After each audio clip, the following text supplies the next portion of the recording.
തിരിഞ്ഞു നോക്കും മുൻപ് ഒരു കൈ അവളുടെ വാ പൊത്തി പിടിച്ചിരുന്നു. അവൾ കുതിരലോട് വിടുവിക്കാൻ ശ്രമിക്കുമ്പോഴും ആ കൈകൾ അവളെ വാഴത്തോട്ടത്തിലേക്ക് വലിച്ചുകൊണ്ട് പോയിരുന്നു. നീ എൻ്റെ നെഞ്ചിടിച്ച് പരത്തുമല്ലടി.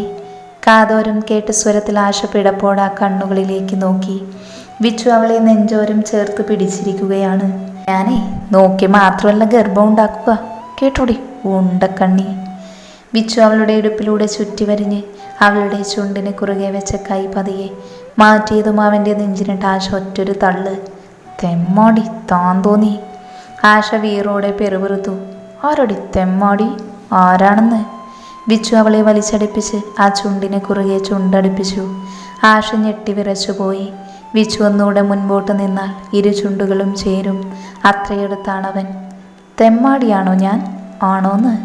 നിശ്വാസം മൂക്കിലേക്ക് പതിഞ്ഞതും അവൾ വിറയലോട് അവനെ നോക്കി. പതിയെ ഉമിനീരിറക്കിപ്പോയി. അവളിൽ നിന്ന് പ്രതികരണമൊന്നുമില്ലാതെ കണ്ടതും അവൻ തന്നെ അവളിൽ നിന്ന് അകന്നു മാറി. ഓ, ഉമ്മിക്കാൻ പറ്റിയ മോന്ത. അതിനൊക്കെ എൻ്റെ മേഘയുടെ ചുണ്ടുകൾ. ആ ചുണ്ട് കണ്ടാലേ കടിച്ചെടുക്കാൻ തോന്നും. വിച്ചു പിന്നോട്ട് മാറി നിന്നുകൊണ്ട് പറഞ്ഞതും ആശയുടെ മുഖം ദേഷ്യം കൊണ്ട് ചുവന്നു. അതിനാര് പറഞ്ഞു അവളുടെ ചുണ്ട് കൊള്ളില്ല എന്ന്?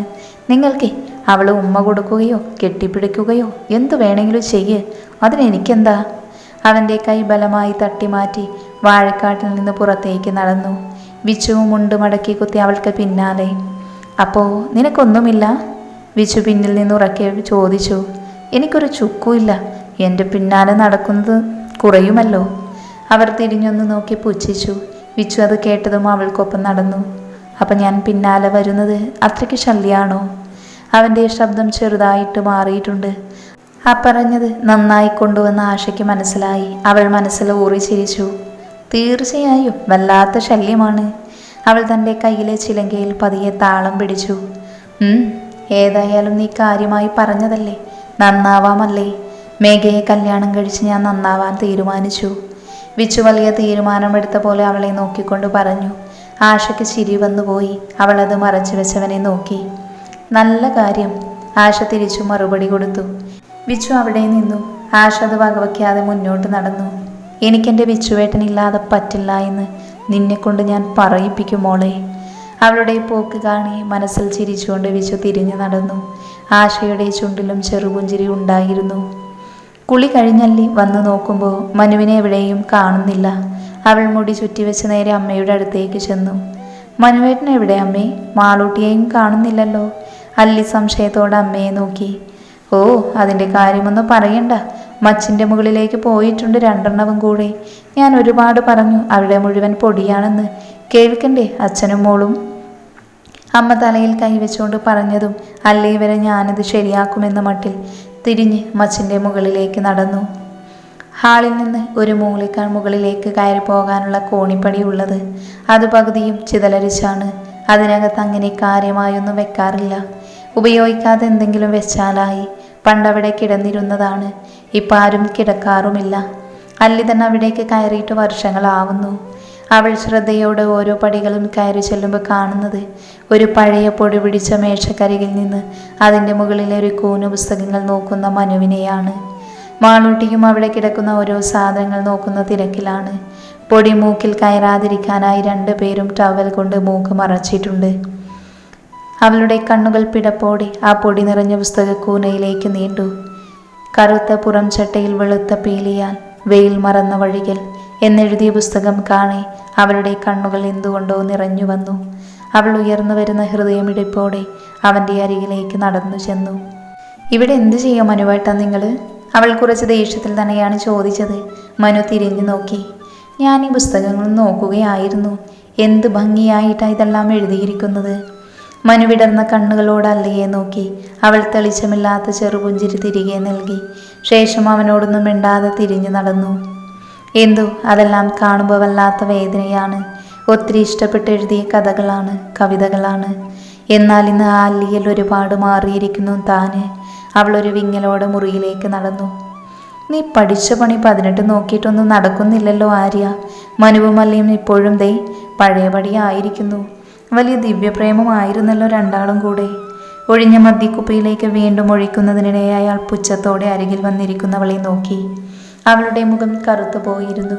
ആര്യയുടെ കണ്ണുകൾ ക്രൂരമായി തിളങ്ങി. നീ അവനെ ചതിച്ചതുപോലെ അവൻ നിന്നെയും ചതിച്ചതാടി. അയാൾ പൊട്ടിച്ചിരിച്ചു. അവളുടെ വാ മൂടിക്കെട്ടിയതുപോലെയായി. അവൻ മാത്രമല്ല, നീയും എന്നെ ചതിക്കുകയല്ലേ? അവൾ തൻ്റെ അമർഷം പറഞ്ഞു തീർത്തു. അയ്യോ, നീയൊരു ശീലാവതി.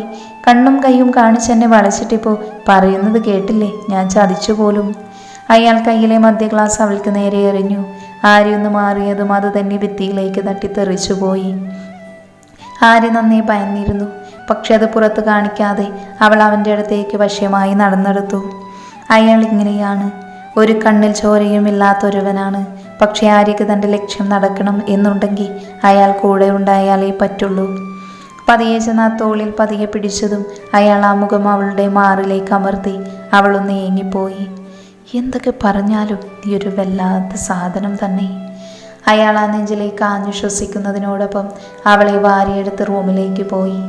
കട്ടിലേക്ക് അവളെ വലിച്ചെറിഞ്ഞു. വിവസ്ത്രനായി അവളിലേക്ക് പടർന്നു കയറി. അവനെ ഭോഗിക്കുമ്പോഴും ആര്യയുടെ ചിന്തകൾ നിറയെ മനുവിനെ കുറിച്ചായിരുന്നു. മനുവിനെ തനിക്ക് വേണം. അവളുടെ കണ്ണിൽ കുടിലത നിറഞ്ഞു. ഏയ്, എന്താണ് മുഖം വല്ലാതിരിക്കുന്നത്? മനു പിന്നിൽ നിന്ന് അല്ലിയുടെ ഇടുപ്പിൽ കൈ ചേർത്ത് തന്നിലേക്ക് ചേർത്ത് പിടിച്ചു. അല്ലി അലമാരയിൽ തുണി മടക്കി വെക്കുമ്പോഴാണ് മനു മുറിയിലേക്ക് വരുന്നത് കണ്ടത്. അവനെ കണ്ടിട്ടും ശ്രദ്ധിക്കാൻ പോയില്ല. മച്ചിൻ്റെ മുകളിൽ പോയി ബുക്കെടുത്തപ്പോൾ തൊട്ട് അല്ലിയുടെ മുഖം മാറിയതാണെന്ന് മനു ശ്രദ്ധിച്ചിരുന്നു. ഒന്നുമില്ല മനുവേട്ട, മനുവേട്ടന് തോന്നുന്നതാണ്. അല്ലി ചിരിക്കാൻ ശ്രമിച്ചു. അതേസമയം അവളുടെ ഇടുപ്പിൽ നല്ലൊരു നുള്ളും കിട്ടി. കള്ളം പറയുന്നു. മനു നേരെ കൂർപ്പിച്ചു നോക്കിയവൾ. മനു അവളെ നോക്കി പരിഭവിച്ചു. അത് കണ്ടപ്പോൾ അല്ലി ചിരിച്ചുപോയി. എനിക്കെന്തോ അതെല്ലാം കാണുമ്പോൾ വിവേകേട്ടനും ഉണ്ടായിരുന്ന പ്രണയവും വീട്ടിൽ ഞങ്ങളുടെ പ്രശ്നം പിടിച്ചതുമെല്ലാം ഓർമ്മ വരും. എന്തോ വല്ലാത്ത വേദന തോന്നും. അപ്പോൾ നമുക്കെല്ലാ കാര്യങ്ങളും മറക്കാൻ കഴിയില്ലല്ലോ, പ്രത്യേകിച്ച് എൻ്റെ പാഷനായ എഴുത്തുകൂടെ ആവുമ്പോൾ. പറഞ്ഞു തീരുമ്പോൾ അല്ലിയുടെ കണ്ണുകൾ നിറഞ്ഞിരുന്നു. മനു അവളെ ചേർത്ത് പിടിച്ചു. വിവിയെ കെട്ടിയാൽ മതിയായിരുന്നു എന്ന് തോന്നിയിരുന്നു അല്ലി നിനക്ക്? മനു അവളുടെ മുടിയിഴകളിൽ പതിയെ തലോടിക്കൊണ്ട് ചോദിച്ചു. ഉണ്ടെന്ന് പറഞ്ഞ അല്ലിക്ക് കുസൃതി തോന്നി. അവൾ ഇടം കണ്ണിട്ട് മനുവിനെ നോക്കി. എന്നാ കൊല്ലും നിന്നെ ഞാൻ. അങ്ങനെ തോന്നേണ്ട. മനു കുറുമ്പോടെ അവളുടെ തോളിൽ മുഖം ചേർത്തു. അല്ലി വാത്സല്യത്തോടെ അവൻ്റെ മുഖം പിടിച്ചുയർത്തി. അങ്ങനെ കെട്ടിയാൽ മതിയെന്നുള്ള ചിന്തയൊന്നും ഉണ്ടായിരുന്നില്ല. ഒരുപക്ഷെ ആൾ വേറെ വിവാഹം കഴിച്ചിരുന്നുവെങ്കിൽ എനിക്ക് പശ്ചാത്താപം ഉണ്ടാവില്ലായിരുന്നു, അല്ലി പറഞ്ഞു തീർത്തു. അപ്പോൾ അതാണ് കാര്യം. ആൾക്ക് വേറെ വിവാഹം ഒത്ത എൻ്റെ ഭാര്യയ്ക്ക് സമാധാനമാവുമല്ലേ? മനു ചിന്തയോടെ പറഞ്ഞതും അല്ലി പുഞ്ചിരിച്ചു. അങ്ങനെയെങ്കിൽ എഴുതുമല്ലോ അല്ലേ?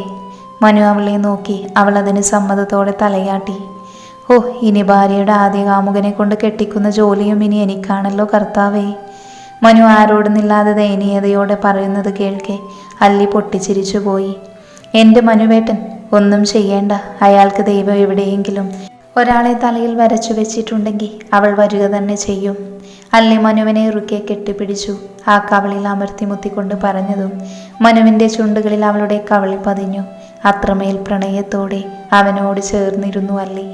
ഇതേ സമയം ഒരു പഴയ വീടിൻ്റെ മുറ്റത്ത് കോരിച്ചൊരിയുന്ന മഴയായിരുന്നു. ഇറയത്തേക്ക് കണ്ണുകൾ പായിച്ച കണ്ണുകളിലെ കൃഷ്ണമണികൾക്ക് ഞാവൽ പഴത്തിൻ്റേതുപോലെയുള്ള നിറമായിരുന്നു. ആ ചുണ്ടിൽ ചെറുപുഞ്ചിരി വിരിഞ്ഞു. ആ പെൺകുട്ടി പതിയെ തിരിഞ്ഞകത്തേക്ക് നടന്നു. അവളുടെ സാരിയുടെ മുന്താണി അവൾക്കൊപ്പം താളമിട്ട് കൂടെ നടന്നുകൊണ്ടിരുന്നു. മേശമേൽ കത്തിച്ചു വെച്ച റാന്തൽ വിളക്കിൻ്റെ നേർത്ത വെട്ടത്തിൽ അവൾ ആ ചിത്രം എടുത്തു നോക്കി. വിവേകിൻ്റെ ഒരു പഴയകാല ചിത്രം. ആ പെൺകുട്ടിയുടെ കണ്ണുകൾ തിളങ്ങി. ആ ചുണ്ടിൽ പ്രണയം വിരിഞ്ഞു. ചോറെടുത്ത് വെക്കാൻ നിന്നോടിനി നിന്റെ മരിച്ചുപോയ തന്ത പറയണോ? വാതിൽക്കിൽ നിന്ന് അലർച്ച കേട്ടതും അവൾ പകപ്പോടെ ആ ഫോട്ടോ എടുത്ത് മേശക്കടിയിലേക്കിട്ടു. പേടിയോടെ വാതിൽക്കലേക്ക് നോക്കി. ധൃതി പിടിച്ച് സാരി തോളത്തേക്ക് കയറ്റിവെച്ച് മുടി ഉയർത്തി കെട്ടിവെച്ചവൾ ധൃതിയിൽ അടുക്കളയിലേക്ക് നടന്നു. അയാൾ വന്നതവൾ കണ്ടിരുന്നില്ല. അവൾ അയാൾക്കരികിലൂടെ നടക്കുമ്പോഴേക്കും അവളിലേക്ക് അയാളുടെ കൈകൾ വീണിരുന്നു. അവൾ പേടിയോടെ അയാളെ നോക്കി. അവളുടെ കണ്ണുകൾ വന്യമായി തിളങ്ങി.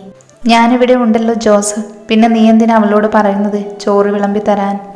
പിന്നിൽ നിന്ന് കേട്ട സ്വരത്തിൽ ജോസഫ് രൂക്ഷമായി തനിക്ക് പിന്നിൽ നിൽക്കുന്നവളെ നോക്കി. ഇതെൻ്റെ വീടാ, എനിക്ക് ഇഷ്ടമുള്ളവർ എനിക്ക് വിളമ്പി തരേണ്ടി വരും.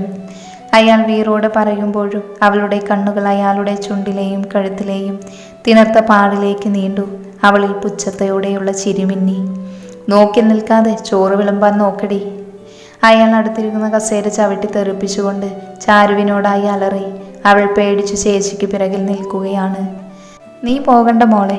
കണ്ണിൽ കണ്ടവന്മാരുടെ ചൂടും പറ്റിയിട്ട് വന്നിരിക്കുകയാണ് അയാൾ. മോള് പോയി കിടന്നു, നാളെ തിരിച്ചു പോകാനുള്ളതല്ലേ ഹോസ്റ്റലിലേക്ക്. ചാരുവിൻ്റെ ചേച്ചി അവളെ മുറിയിലേക്ക് പറഞ്ഞു വിട്ടു. അവൾ പേടിച്ചരണ്ടുകൊണ്ട് അയാളെ ഒന്ന് നോക്കി വേഗം മുറിയിൽ കയറി വാതിൽ വലിച്ചടച്ചു. മുറിക്ക് പുറത്തു നിന്ന് നിർത്താതെയുള്ള തട്ടിൽ കേൾക്കാം. ഒപ്പം അയാൾ ചേച്ചിയെ ഉപദ്രവിക്കുന്ന ശബ്ദവും. അവളുടെ കണ്ണുകൾ നിറഞ്ഞൊഴുകി. പതിയെ അവൾ പാക്ക് ചെയ്തു വെച്ച ബാഗെടുത്ത് നേരെ മേശയിലെ അടിയിലേക്ക് ഒളിപ്പിച്ചു വെച്ച ഫോട്ടോയും അതിലേക്ക് എടുത്തു വെച്ചു.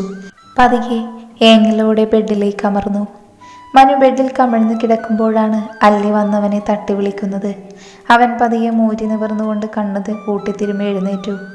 എന്താടി, ഞാൻ കുറച്ചു നേരം കൂടെ കിടക്കട്ടെ? അവൻ പറയുന്നതോടൊപ്പം അവളുടെ കൈ വലിച്ച് തന്നിലേക്ക് അടുപ്പിച്ചു. അല്ലി ആ കൈ തട്ടിമാറ്റി രൂക്ഷമായി നോക്കി. ദേ മനുവേട്ട, എഴുന്നേറ്റോ, ഓഫീസിൽ പോകണ്ടേ? എനിക്കും പോകാൻ നേരമായി. ഫസ്റ്റ് ഡേ തന്നെ വൈകുന്നത് എങ്ങനെയാ? അവൾ അവൻ്റെ കൈ പിടിച്ചു വലിച്ചതും അവൻ ബെഡിൽ നിന്ന് എഴുന്നേറ്റു.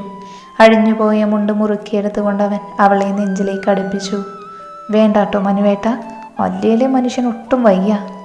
അവൾ പറയുമ്പോൾ മനുവിൻ്റെ കണ്ണുകൾ നേരെ ചെന്നെത്തിയത് അവളുടെ കഴുത്തിലെ തിണർത്ത പാടിലേക്കാണ്. അവൻ മേശയൊന്നൊഴിഞ്ഞ് അവളുടെ ആ പാടിൽ അമർത്തി മുത്തി. അല്ലിയിൽ ചെറുപുഞ്ചിരി വിരിഞ്ഞു. മാളൂട്ടി എന്തിയടി? തന്നിൽ പറ്റിച്ചേർന്ന് നിൽക്കുന്നവളോട് അവൻ ചോദിച്ചു. ആശയുടെ പിന്നാലെയുണ്ട്, അവൾക്കും പോണത്രേ സ്കൂളിൽ. അല്ലിച്ചിരിയോട് അവൻ്റെ ഇടനെഞ്ചിലൊന്ന് നുള്ളി. അത് പറഞ്ഞപ്പോഴാ മാളൂട്ടിയെ അംഗനവാടിയിൽ ചേർക്കണ്ടേ നമുക്ക്? അവൾ മുഖമുയർത്തി ചോദിച്ചപ്പോൾ അവന് വേണമെന്ന അർത്ഥത്തിൽ തലയാട്ടി. മാളൂട്ടിയെ അംഗനവാടിയിൽ ചേർക്കണം, അവൾക്കൊരു അനിയത്തിക്കുട്ടിയെ കൊടുക്കണം. നമ്മൾക്ക് എന്തൊക്കെ പണിയാണല്ലേ, നിനക്കാണെങ്കിൽ ഒരു ഉത്തരവാദിത്വവുമില്ല. മനു ആധികാരികമായി പറയുന്നത് കേൾക്കെ അല്ലിയുടെ വാ പൊളിഞ്ഞുപോയി. അയ്യടാ, അങ്ങോട്ട് മാറിക്കേ, അത്രയ്ക്ക് ആധികാരികമാക്കേണ്ട കേട്ടോ. വേഗം റെഡിയായി വാ, ഞാൻ ഉമ്രത്തുണ്ടാവും. അവൻ്റെ വയറിൽ മുഷ്ടി ചുരുട്ടി ഒരു കുത്ത് വെച്ച് കൊടുത്ത് അവൾ പുറത്തേക്ക് പോയി. ഐഡിയ പാളിപ്പോയി. മനു അവൾ പോയ വഴിയെ നോക്കി നന്നായി ഒന്ന് വിളിച്ചു. പിന്നല്ലാതെ മോനെ. അവൾ അതിന് തിരിച്ചു തിരിഞ്ഞു നോക്കി നന്നായി ഒന്ന് വിളിച്ച് കാണിച്ചു കൊടുത്തു. എന്തിനാ നീ എന്നെ കാണണമെന്ന് പറഞ്ഞത് മേഘ? ബസ് സ്റ്റോപ്പിൽ തൻ്റെ ബുള്ളറ്റ് നിർത്തി വിച്ചു സംശയത്തോടെ നോക്കി. ആശയും രേവതിയും ഒന്നും ബസ് സ്റ്റോപ്പിലില്ല. അത് പിന്നെ ഫോൺ റീചാർജ് ചെയ്യാൻ സമയമായി, ക്യാഷ് എല്ലാം കഴിഞ്ഞു. മേഘ അവനെ നോക്കി വലിച്ചൊരു ചിരി ചിരിച്ചു. വിച്ചുവിൻ്റെ മുഖം മാറി. അവൻ കലിപ്പോടെ അവളെ നോക്കി. വേണ്ട, ഞാൻ നിർത്തി. നീയുമായുള്ള ഈ പ്ലാന് ഒന്നും നടക്കാൻ പോകുന്നില്ല എന്ന് മാത്രമല്ല, ഇപ്പം അവളുടെ വിചാരം നീയും ഞാനും അവിഹിതമാണെന്നാണ്. അതുകൊണ്ട് ഇനി നിൻ്റെ ഐഡിയ ഒന്നും എനിക്ക് വേണ്ട. എനിക്കറിയാം എന്താണ് ചെയ്യേണ്ടതെന്ന്. വിച്ചു അത് പറഞ്ഞ് വണ്ടി മുന്നോട്ടെടുക്കാൻ നിന്നപ്പോൾ മേഘ വണ്ടിക്ക് കുറുകെ ചാടി. അയ്യോ, അങ്ങനെ പറഞ്ഞൂടാ. പിന്നെ ഞാനെന്തിനാ പെങ്ങളെന്ന് പറഞ്ഞ് നടക്കുന്നേ? നിങ്ങൾ ഞാനല്ലേ സെറ്റാക്കേണ്ടത്? മേഘ മുഖം വീർപ്പിച്ച് പറയുന്നത് കേൾക്കെ വിച്ചു കണ്ണു ചുരുക്കിക്കൊണ്ട് അവളെ നോക്കി. ഒന്നില്ലേലും എനിക്കിട്ടൊരു ഏട്ടനില്ലല്ലോ. മേഘ ചുണ്ട് പിളർത്തി. ആ ഡയലോഗിൽ വിച്ചു വീണു. അവൻ പേഴ്സ് തുറന്ന് അവൾക്ക് 200 ഒരു നോട്ട് കൊടുത്തു. നീ എന്നെ പറ്റിക്കുവായെന്ന് എനിക്കറിയാം. പിന്നെ നീ പറഞ്ഞ പോലെ എനിക്കങ്ങനെ ചിലവാക്കാൻ ഒരു അനിയത്തിയില്ല. അതുകൊണ്ട് മാത്രം ആശയെ സെറ്റാക്കാൻ എനിക്ക് വേറെ ഐഡിയ ഉണ്ട്. വിച്ചു ചിരിയോടെ മേശയൊഴിഞ്ഞ് പറഞ്ഞപ്പോൾ മേഘ സംശയത്തോടെ നോക്കി. എന്ത് ഐഡിയ? മേഘ ചോദിച്ചു. അതൊക്കെ ഉണ്ടടി കുട്ടി തേവാങ്കെ, നീ നോക്കിക്കോ. അത്രയും പറഞ്ഞുകൊണ്ട് അവൻ വണ്ടിയെടുത്ത് പോയി. പോകുന്ന പോക്കിൽ വഴിയരികിലൂടെ ബസ് സ്റ്റോപ്പിലേക്ക് വരുന്ന ആശയെ അവൻ കണ്ടിരുന്നു. പക്ഷേ ശ്രദ്ധിക്കാനേ പോയില്ല. ആശയും അവനെ നോക്കിയില്ല. അവൻ രേവതിയോട് എന്തോ സംസാരിച്ചുകൊണ്ട് നടക്കുവാണ്. എനിക്കെൻ്റെ വിച്ചുവേട്ടനില്ലാതെ പറ്റില്ല വിച്ചുവേട്ട. ഇന്ന് ഷീല ജയഭാരതി സ്റ്റൈലിൽ നിന്നെക്കൊണ്ട് ഈ പറയിപ്പിക്കും ഈ വിച്ചു. അവൻ പോകുന്ന വഴിയെ പതിയെ ചിരിയോടെ മനസ്സിലോർത്തു. ആഹാ, ചാരുമോളെന്താ വൈകിയത്? വഴിയോരത്തൂടെ ആ വീട്ടിലേക്ക് കയറി വരുമ്പോൾ ഒരു പ്രായമേറിയ സ്ത്രീ അവളെ നോക്കി പുഞ്ചിരിയോടെ ചോദിച്ചു. ചേച്ചിയും ഉണ്ടായിരുന്നു കുറച്ചു ദൂരം. അവൾ അത്രയും പറഞ്ഞ് ആ വീടിന് തുറന്നെടുത്ത് അകത്ത് കയറി. കുറച്ചായി ഇപ്പോൾ ഈ വീട്ടിൽ വാടകയ്ക്ക് നിൽക്കുന്നു. അടുത്തുള്ള സ്കൂളിലാണ് ചാരുവിന് ജോലി. അവിടെ ജോലിക്ക് കയറിയിട്ട് ഇപ്പോൾ 1 വർഷം കഴിഞ്ഞിരിക്കുന്നു. ഒരു കണക്കിന് അവൾക്ക് ജോലി നിയമനം കിട്ടിയപ്പോൾ വലിയ ആശ്വാസമായിരുന്നു. ചേച്ചിയുടെ ഭർത്താവ് ജോസഫ്, നാട്ടിലെ പ്രമാണിയായ ജോർജ് മുതലാളിയുടെ ഏകമകൻ ജോസഫ്. അയാളിൽ നിന്നൊരു രക്ഷപ്പെടൽ കൂടെയാണ് ഈ ജോലി. ഇപ്പോൾ വല്ലപ്പോഴും വീട്ടിൽ പോയാൽ മതി. അപ്പം മാത്രം അയാളെ കണ്ടാൽ മതി. പക്ഷേ പാവം എൻ്റെ ചേച്ചി എന്നോ അയാളെ പ്രണയിച്ചു. അയാളുടെ പ്രണയവലയത്തിൽ കുരുങ്ങിയെന്ന പേരിൽ ഇപ്പോഴും അയാളിൽ വിധേയായിരിക്കുന്നു. ഓർക്കവേ അവളുടെ കണ്ണുകൾ നിറഞ്ഞു വന്നു. അവൾ കണ്ണുകൾ അമർത്തി തുടച്ച് അകത്തു കയറിക്കൊണ്ടുവന്ന് ബാഗ് ഒതുക്കി വെച്ച് പെട്ടെന്ന് തന്നെ സ്കൂളിൽ പോകാനിറങ്ങി. ചാരു നിൽക്കുന്നിടത്തുനിന്ന് അധികമില്ല സ്കൂളിലേക്ക്. കുറച്ച് നടന്ന സ്കൂളെത്തി. സ്കൂൾ ഭാരവാഹികൾ തന്നെയാണ് അവൾക്ക് വീട് ശരിയാക്കി കൊടുത്തത്. ഒരമ്മച്ചിയുടെ വീടാണത്. ആ പ്രായമായ സ്ത്രീ അവരുടെ മകനുണ്ടാക്കിയ വീടാ. തൊട്ടപ്പുറത്തെ വീട്ടിലാണ് താമസം. ഇത് തറവാടും. അവരാണ് വന്ന് കയറിയപ്പോഴേ ചാരുവിനോട് സംസാരിച്ചത്. ചാരു വീട് പൂട്ടി ബാഗ് തോളിലിട്ട് പുറത്തേക്ക് നടന്നു. ധൃതിയിൽ നടക്കുകയാണ്. പെട്ടെന്ന് സ്കൂളിലെത്തണം. ഒന്നാമതേ വൈകിട്ടുണ്ട്. സ്കൂളിൽ വലിയ ബോർഡ് കടന്ന് ധൃതിയിൽ നടക്കുമ്പോൾ സാരിയുടെ മുന്താണി ഒതുക്കി വെക്കാൻ ചാരു പ്രത്യേകം ശ്രദ്ധിച്ചിരുന്നു. അവൾ അകത്തേക്ക് കയറുമ്പോൾ കണ്ണുകൾ നാലുപാടും പരതി. 2 മാസമായി പിന്നെ ഇങ്ങനെയാണ്. സ്കൂൾ വരുമ്പോൾ കണ്ണുകൾ ആരെയോ പരതും. തൻ്റെ ആരെയോ എന്ന പോലെ അയാളെ കാണുമ്പോൾ തിളങ്ങും. കണ്ടു ദൂരെയുള്ള തൂണിൽ ചാരി ആരോടോ പുഞ്ചിരിയോട് സംസാരിക്കുന്ന വിവേകിനെ കണ്ടപ്പോൾ കണ്ണുകൾ വിടർന്നു. ചുണ്ടിലെന്നോ മാഞ്ഞൊരു പുഞ്ചിരി വഴിയറിയാതെ വന്നു. നിനക്ക് ആ ഹ്യൂമാനിറ്റീസിന് വിവേകിനെ ഇഷ്ടമല്ലേ ചാരു? വർഷങ്ങൾക്ക് മുൻപ് തന്നെ പിടിച്ചു നിർത്തി ചോദിച്ച കൂട്ടുകാരിയുടെ ചോദ്യമാണ് ഓർമ്മ വന്നത്. അന്ന് പിടപ്പോടെ കണ്ണുകൾ താഴ്ത്തി പരിഭ്രമിച്ചു നിന്നൊരു പാവാടക്കാരി. ഇന്നും അതേ പാവാടക്കാരി ഉള്ളിലുണ്ട് എന്ന് തനിക്ക് മാത്രമല്ലേ അറിയൂ. അയാൾ പോയിരുന്നു എങ്ങോട്ടോ. പക്ഷേ അയാൾ അറിഞ്ഞിരുന്നുവോ? അയാൾക്കൊപ്പം അയാൾ കൊണ്ടുപോയത് ആ പാവാടക്കാരിയുടെ മനസ്സുകൂടെയായിരുന്നുവെന്ന്. ഓർക്കവേ ചാരുവിൻ്റെ കണ്ണുകൾ നിറഞ്ഞു. കാഴ്ച മങ്ങി. അവൾ നേരെ ചെന്ന് ആരെയോ ഇടിച്ചു നിന്നു. പിടപ്പോടെ നിറഞ്ഞ കണ്ണുകൾ വലിച്ചു തുറന്നു നോക്കിയപ്പോൾ ഞെട്ടലോടെ കണ്ണുകൾ തുറിച്ചുപോയി. അവളുടെ പുരികം സംശയത്തോടെ ചുളിഞ്ഞു.